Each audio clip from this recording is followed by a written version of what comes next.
All right, well, welcome. I know all of you have seen me before, but for those on the live stream, Michelle Van Dorn just started today as the Assistant Athletic Director for Communications. So we still have Liz Holbrook on staff, and Nick Harvey will still be helping out with football, but you can also add me as a contact. So we'll get started. First of all, we did already have a big day today on the campus. We had the Unity Walk, so you can check out unipanthers.com, as well as our social media for more on that, but we had some hundreds of student athletes as well as some community members gather. We walked across from McLeod to the Campanile. We walked in solidarity for those that are from the minority and targeted audiences. So please check that out. We also, FYI, if some of you have probably gotten some notice, the MVC men's basketball conference will be this week, some press days. So Coach Ben Jacobson will be speaking at 10:33. That's via Zoom. So look for more information on that. But we'll go ahead and get started with today's press conference. We'll start with football. They hosted South Dakota this weekend. The Coyotes finished on top, 34-21. They will now travel to Brookings, South Dakota to face number 6 South Dakota State. They're coming off of a bye week.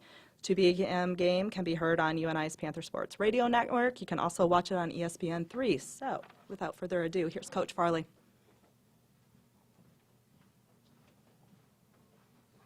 All right, fire away. Well, did the film tell you anything you didn't already kind of have a grasp of after Saturday's game, Coach? No, the film confirmed some of the things that caused our issues that afternoon. South Dakota did a good job, but we go back and look at it. It was those errors that were made, and whether it be via special team and then the turnover, the intercept, that kind of created some momentum. That did create momentum for them, and then and it was really in the second half. We got things going in the second half. Came out very good in the second half, and did the things that we wanted to do initially. But then when they made the drive that they made to get a touchdown back, that was the one that I felt that we slipped on defense and gave up that drive when we had some momentum. So the strength of our team, gave up that drive, as you would have considered that at that time. That's where we need to stand up. So between all of those things, it kind of confirmed what we saw that particular day. But it was an odd game, and it was disappointing. That was a disappointing one because it was odd. There seemed nothing normal about that as it unfolded. And we just couldn't get our rhythm except for that spurt in the third quarter. What can you tell us about, you had said after Saturday's game, Bronte's having season-ending shoulder surgery, kind of along the defensive line. What's Christian Boyd's status? Let's start there. Well, Bronte's out. Bronte got hurt at the North Dakota State game, and so he's out for the season. And then Christian Boyd actually played some the other night, so that was the first time we've had him back. And it was really one of those find out how long he could go and just see if he could hold up in that particular game. So he's checking out okay right now, so I anticipate getting him back full-time and really in full season form this Saturday. Last weekend, I think there was a trial period to see, yes, he could play, but could he hold up, and would the injury sustain it? Because we've had some setbacks. We get these guys out there too early, and they get hurt right away again, similar to what happened with Wolf. So we were looking at those types of things, but he seemed to come out of it very good. So fortunately, we'll have him back. When it comes to depth on that defensive line, are you looking at giving some guys some opportunities in practice to maybe find their way on the field? Perhaps a Sean Wendell or a Cannon Butler. I know, talking with Coach Bob before the season, he brought up Cannon was one that looked good coming into the year. So, where do things kind of stand with maybe some guys who could get some opportunity as a result? Where things stand on that D-line? Well, you saw a little bit the other night. Since we were light at the D-line, we took Corby and made him a defensive end. If you looked at it, Corby was coming down and rushing off the end in the first half, and that gave us time to rest the 4 guys that were playing defensive line. In the second half, we went to a 4-man front basically entirely in the second half, and then you start to get a little bit wear and tear if you got long drives in there of who's coming in. So Krebs, the next man in, there's next man in. Wendell, Krebs are probably the next two guys. For sure, Christian Boyd, he's the one I've been waiting on to get him back because he is a starter.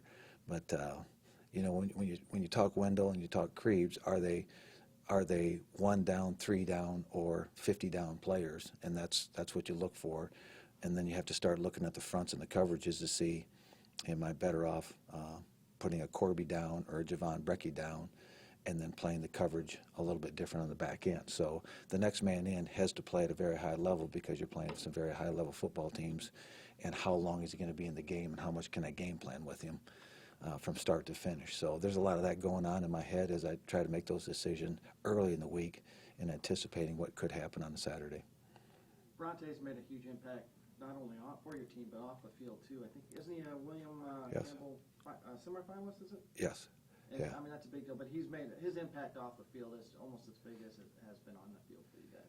Well, he's a vocal piece of the puzzle here too, and he's an experienced piece of it. So he understands the university, he understands our program, and there's an ownership ingrained in him by being here as long as he has been. So it's very important to him. So yeah, he does make a difference, maybe not by tackles, but by leadership. And quite frankly, showed as Alfonso Lambert. And Alfonso didn't get to play the other night. He actually got necked up in the previous game too, which limited what we could do with him that particular game because we didn't know if he was back to full. So we should have Alfonso back as well, hopefully this week. You mentioned Logan Saul. He was on crutches Saturday, if I'm not mistaken. What can you tell us about that? Logan's probably done for the season.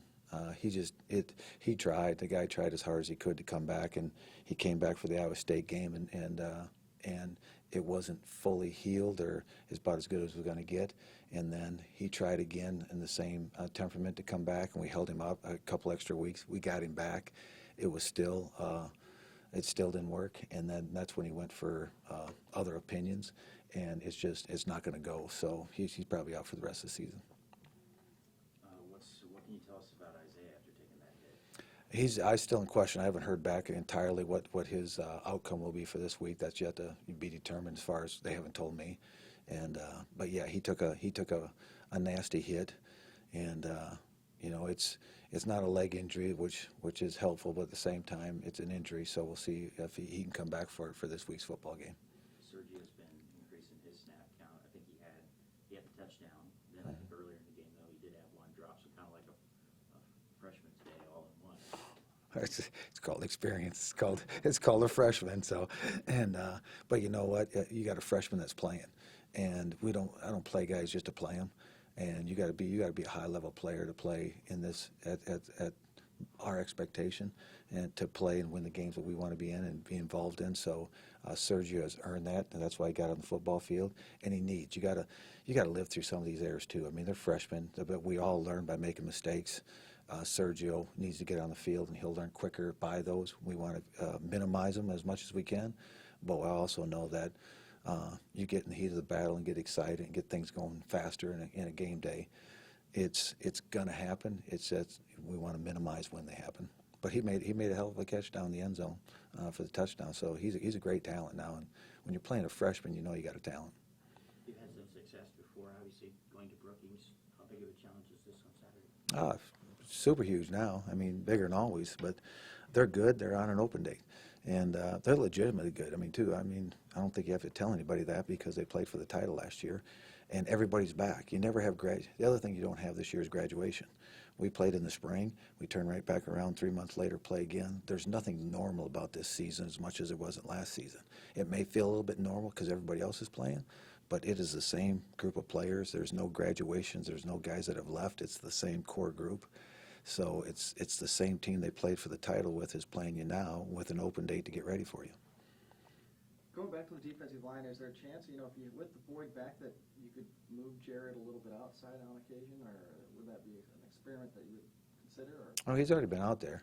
I mean, I've used him out there, and it's a puzzle because you want to play them to their strength where they're really dominant, and then you also want to play them in the position they fit, which is where they can be dominant. And there's no question where Jared's dominant at. So you start moving those pieces around, then it also, did you really help your football team by by moving a dominant player to a position that he's going to be good at. So there's a lot to do with that, at least in my mindset, to try to get the most, give the player the best chance to be really effective in the game, and still you got to get your best, you got to get your team in position to win too. Do you expect to have Piney, Vanderslice, or Hayden Amos back this week? No, that was crazy last week, and hopefully we'll get Piney back, and then Amos is still up in the air a little bit. Who was your other one? Vanderslice. Vandy's probably done too for the season, I would guess. Maybe late season if he comes back, but I would guess he's out. Piney and Amos, they're more day-to-day, let's see what the report is today and that type of thing. And then Matt Morrissey was working with the number 2, or with Yep. the 2s in warm-ups on Saturday. What has Matt done to make himself the backup quarterback? Well, he hasn't done anything on the field. You know, at practice, you got to make some projections and some ideas of what they're going to bring to the table, and where they fit. So in practice, he has the arm talent. He needs the experience to see what he will bring to the table. And the only way you get experience as a backup quarterback is to take all the second team reps during the week. And should you get the chance, that's where you're going to find out if he's the second team quarterback. But in our evaluation and my evaluation, he's in position to be the second team quarterback, but he needs multiple reps because he's just a freshman as well. When you really look at him, even though he's 2 years removed from high school, he's technically a freshman. So he's got game reps under his belt at a JUCO and a prep school, so that gives him some maturity to position himself for that opportunity. You've seen matched up against different quarterbacks against South Dakota State lately. So what do you see in Aladogan, their quarterback this year? Oh, he's similar. He's similar to the ones they've been playing with. He's a lot like the guy last year, I'd say, as far as what he's doing. Very good runner, very good thrower. Fits their offense nice. And, yeah, he's effective. And he throws a good ball and looks very smooth, very confident in the role that he's playing right there. So I think he looks excellent, to be honest with you. And I hate to say he's better than last year's because I thought last year was very good as a freshman. But he fits their needs very well, and he's very smooth. That's just the word that comes to mind when you watch him play, which shows a lot of confidence.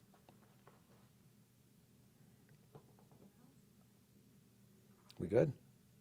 All right, thanks. Yep. Is Bronte still around practice? Yeah, comes every day. So, yeah, I can stop by and talk to him. Thank you. Thanks, Coach. All right, Panther volleyball went 1-1 at home this weekend with a loss to Evansville on Friday and a 5-set win against Indiana State on Saturday. Panthers will be on the road this week. We've got Illinois State Friday and Bradley on Saturday. You can watch both games, or you can catch both games on UNI's Panther Sports Radio Network. Friday's matchup will be on ESPN Plus as well. Up next, we have Bobby Peterson. All right, well, we had a couple of doozies at home this weekend. Started off with Evansville, who we said was a hot team coming in. And one of the things I talked about was their crazy fast offense that we felt like we weren't going to be able to replicate in practice, which we were not.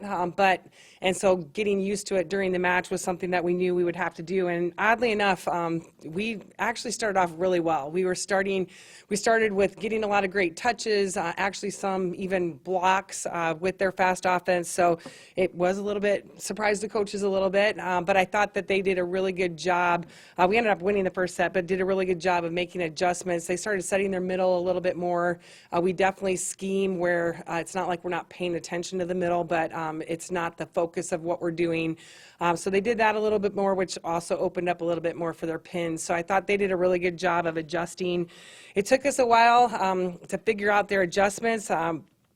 Probably, I would say, into set 3 a little bit before we made those adjustments. And set 3 was just a weird set. We started off way behind. We ended up catching up, but there was a lot of challenges that lasted long. There was a scoring issue that lasted a long time. It was just a really weird set that felt like it lasted an eternity. We had ourselves in a position where we had set point and ended up losing, I think it was 29-27 or something like that. So that was a tough one, and then we ended up losing the 4th set. And I think with Evansville, they just put a lot of pressure with their serve, and offensively we could not score out of system very well. We struggled. Our middles were really, really good that night, but we just could not get them the ball enough. So we just have to get better at scoring out of system. And some of that's the attacking, some of it's putting them in a better position off of their serve. So I think that was the biggest difference maker in that match. And then heading into Saturday, it's just a challenge because Indiana State is completely different than Evansville. They do run a fast pin, but really balanced offense. They run everyone. They run people in different positions, where Evansville is very predictable, but just really good at what they do. But Indiana State's very unpredictable in what they're doing. So it changes a lot what our defense is doing. Honestly, the first set, I think we lost 25-12, and it was unexpected, even though we knew it was going to be much different. We were pretty flat, and I was surprised at that reaction, a little worried about that reaction, to be honest.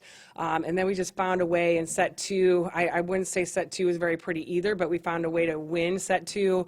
Lost set three, but I thought we were playing a lot better, getting more touches on the block, able to transition out of that. And then very proud of our kids to be able to win set four.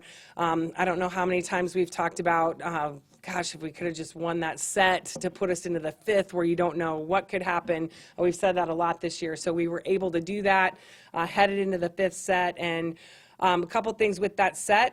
It goes really fast. We were ahead 5-1, which is pretty significant in the fifth set, but they were able to come back and tie it up. I think at one point it was 9-9.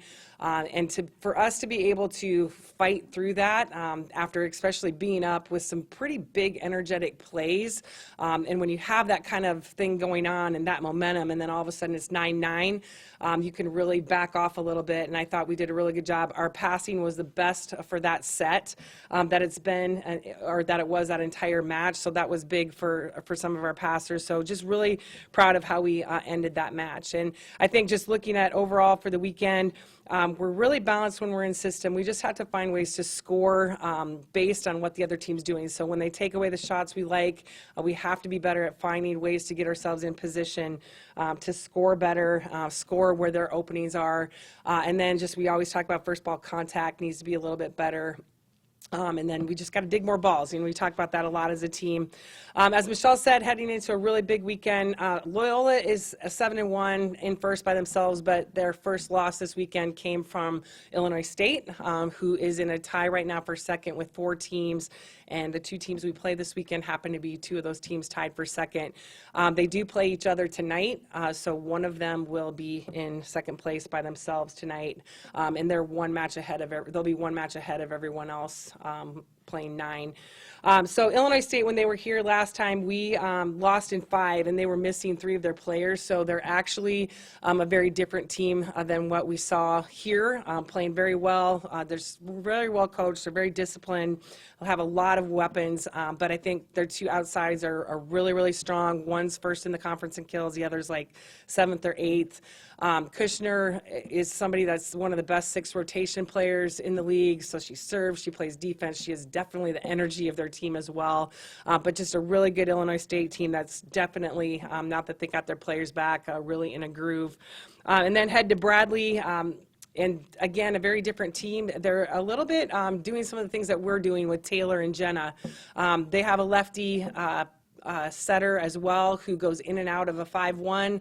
Sometimes she's up there setting and will dump and attack the ball. Sometimes she's an attacker with a different setter in.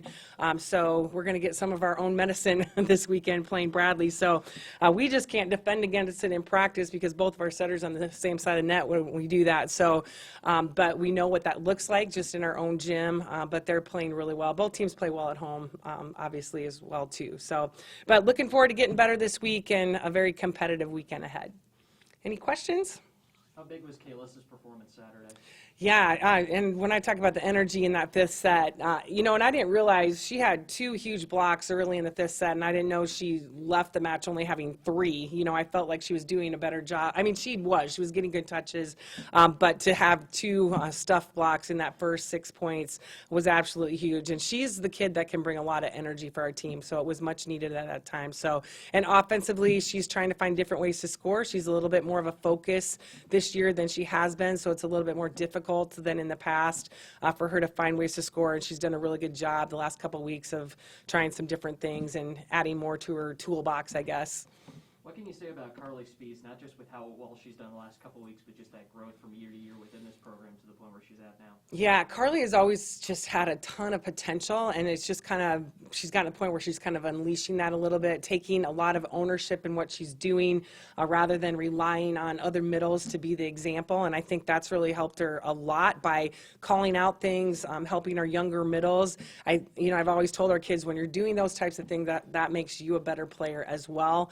But obviously super efficient lately, and I think one of the biggest things is right now she's our best middle and she's our best right side, so we can use her in either spot, and she's, it kind of depends on what the other people on our team are doing and how, where they're more comfortable. Are they more comfortable middle? We'll move her to the right. So she's hard to defend because she does that. Just a really high reach.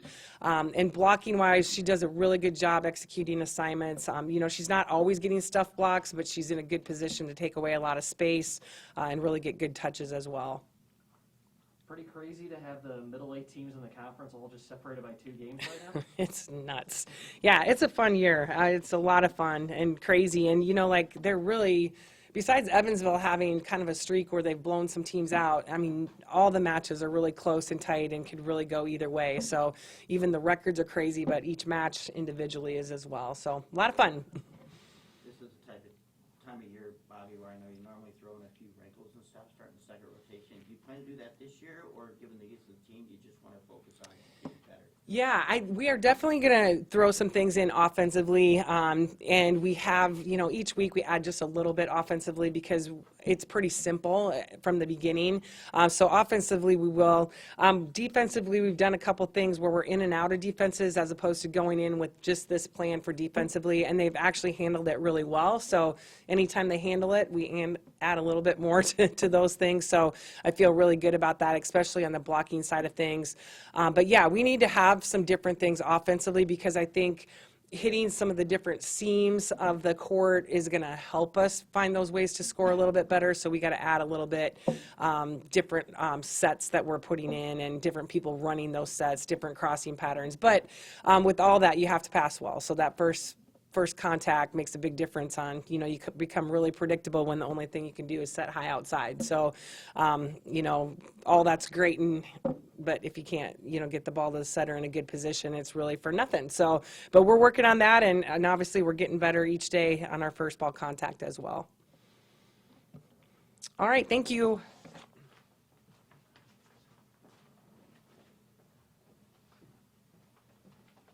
All right, on to UNI soccer. Double overtime match ended in a 0-0 draw for the Panthers at Valparaiso this weekend. They return home on Saturday, last regular season home game.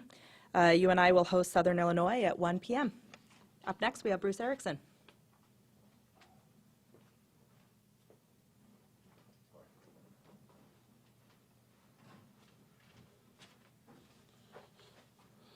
Well, a great week actually for us. Starting with Wednesday, playing on the road, playing in not the nicest conditions, but that's soccer. Really got going, played well the entire game. Probably our best performance, and we've had a couple good ones in the last 2 or 3 weeks in conference play. Beat a good Missouri State team on the road. Really had good performances all around, which, usually in every game you've got, a couple kids that are on, a couple that are off, and everybody else is sort of in the middle. And when you win, that trends towards usually a lot more people having better performances. But we were great all over the field, I thought. And then yesterday, on the road again at Valpo, who's more than likely gonna probably play for the regular season conference championship here in a week. Really played well against them at their place. Had every opportunity to win the game. Just couldn't find a way and actually took a real hard-earned point on the road against them, which will probably shape up to be pretty important as we head down with 2 games left. So we're in the conference tournament as of right now, but still have some work to do. I think obviously winning at home on Saturday would set us up to either being in or awfully close, particularly with a couple of results going. So At this point, you're watching your games as much as you're watching the results of others, just to see how things are shaking it out. And by the sounds of what volleyball's like, I think we're in the same boat. I think we could be as high as 3 and as low as 8, and 6 get in. So we've got some work yet to do. So a big week. We get a few more extra days to prepare for SIU on Saturday. So, any questions? How big was this past week for you defensively, especially with the efforts that Chloe and Sandra put together? Big. I mean, our goal this year was 10 shutouts. I think we're at 6. And I think, that as I look back on the early part of our season, I think the most shocking thing to me was those games we gave up 3 and 4 goals, because that was just not who we're like. I think that the team we had this past week's a little bit more like that, getting 2 shutouts. So Sandra played well. Chloe's jumped into the goal and been fantastic. And we have a great goalkeeping group. I mean, I think I feel confident that we could play any of our 4, but Chloe's been really good, and her distribution changes the game a little bit for us. She's a player that can, change the game a little bit with her distribution. She can punt, and just her kicking game is outstanding. Probably the best, I would think, maybe even in the league in terms of that. But that was the main point I made yesterday. That albeit we tied, the most important thing was we got another shutout. So we keep that up. We're going to go far. Especially with how tough it's been to get results on the road so far this year. What kind of a boost was it this past week to take 4 points out of a possible 6, and especially get a point from the Valpo team that had been 5-0 in the league? Right. It's big. I think we talk a lot with our team about reward, and so many games. I would say probably our most dominant performance of the year was a game we lost 2-0 to Evansville. You lose on a penalty kick and we had an own goal 2 weeks ago. I mean, we've given up some goals that would fit pretty well on a blooper reel. That just aren't quite what we're normal to. So they're not happy about that. And look, it's soccer. There's you're not seeing 5 and 6 and 7 goals scored a game. So to be able to go on the road and get 4 points and shut teams out, that we got a little bit of that defending mojo back. And I think we always talk about reward, and they played so well, but soccer's a game where you can win all the stats. If you don't win the stat that is on the scoreboard, then it's kind of irrelevant. So we've kind of done that over the last 2 weeks, getting 3 out of 4 results, which is huge. And then the next 2, I think, results in both those, preferably wins, but results in both, I think, probably potentially get us out even a home game in the playoffs, which would be tremendous. So. Given the results lately, it seems like you're playing your best soccer of the year. Yeah. That's the way you Yeah. You want to peak. You want to peak now, certainly. And I think we are. I think part of that is when you have a young team, I think we played. I think there was a point a week ago where we played more Summit teams than we played MVC teams, and the Summit is loaded this year. And so, a lot of the teams we played in the Summit, I think the combined record was like 55, 10, and 4, something like that, of the teams that had beat us. So we weren't getting results, but we were playing really, really good teams that I think once we got into a game like yesterday, we'd face that 3 or 4 times in the non-conference, and so that was huge. But we are definitely playing our best soccer right now, for sure. All right, thank you.